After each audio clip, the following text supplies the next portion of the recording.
Well, talk a little bit about Steve Davis and this event that you're speaking at today.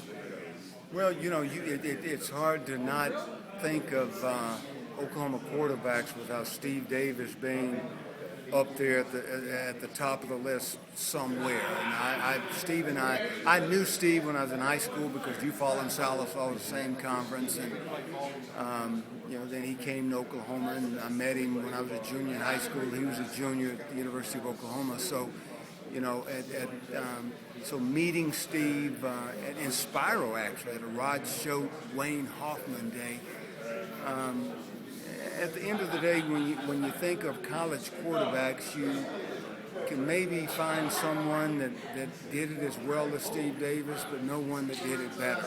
And I think, the character, the athletic abilities, the leadership, he gave Oklahoma quarterbacks a really good picture of what it was supposed to look like. Two more questions. I wanted to ask you, do you remember your first memory of running on the field as a quarterback at Oklahoma, and just your thoughts on that?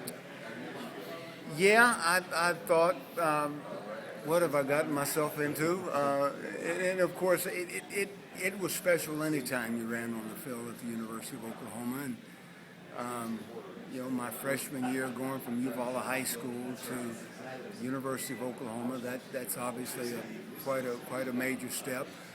But, the coaches developed me right, and I eventually got my shot, and fortunately the tradition was upheld during my time there.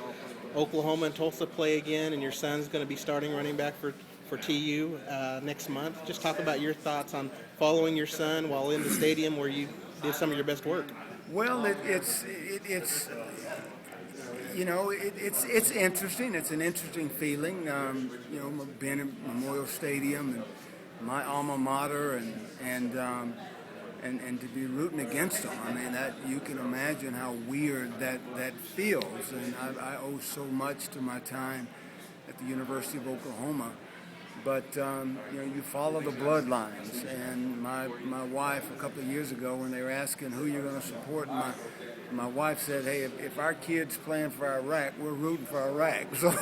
So you mothers no mercy. But we will have on our blue and gold and rooting for the Hurricane, but nevertheless, the University of Oklahoma is pretty special to me.